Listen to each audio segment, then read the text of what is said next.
if you had to choose 3 books on botany, which ones would you select and why? Oh, wow. Okay, well, I'm I might have them handy, although I didn't know you were going to ask this question because I have handy books around. 3 books on botany. Well, they're biased, you know. I would like to This is mention. your opinion, and just tell us why.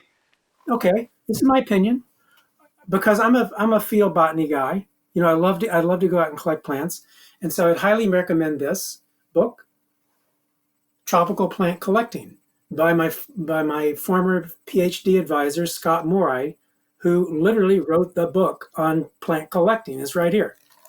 And product placement plug through the shop at the New York Botanical Garden. You can buy this book, and it has everything from how to string up your hammock, practical things, to how to do pollination studies like the kind we talking about today. It's just amazing. It's an amazing resource. Tropical Plant Collecting, I'd recommend that. Fantastic. I also recommend a book by another mentor of mine. It's about the Amazon. It's called That Glorious Forest by Gillian Prance. And on the cover of it is an historic picture of the Brazil nut fruit, which is kind of emblematic of the Amazon. Kike, I bet you've taken hundreds of pictures of Brazil nuts, right? Yes, have. Yep. Yeah. And it's about his life doing research in the Amazon, ethnobotanical work, pollination work, exploration. Oh my gosh.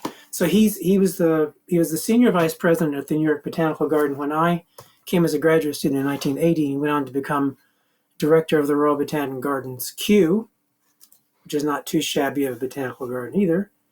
And he's now living in England in retirement, and maybe he'll see this this interview. And I'd like to thank you, Ian, for everything you did to help my career along. And you asked for 3 books.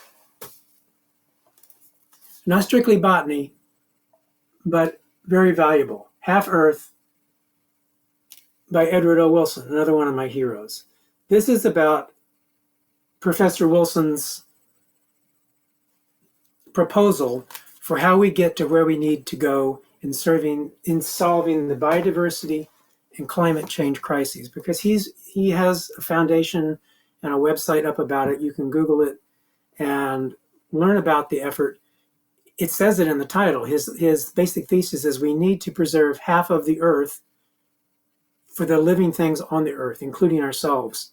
And that includes people that live out in nature. It's not saying, oh, there's parks and there's people. People live in parks. People can be with nature. And in fact, Ed Wilson, in one of his earlier books, his many earlier books, The Diversity of Life, coined what he termed the new environmentalism. And this was the idea that has come to be known as how to have sustainable, it has many names, but that's what he called it, sustainable agriculture, sustainable agroforestry, living in nature without destroying it in a symbiotic way.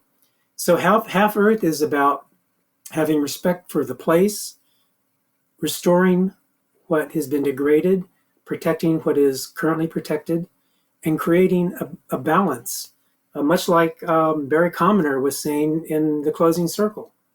We still need to close the circle. And I think these 3 books can help people get there.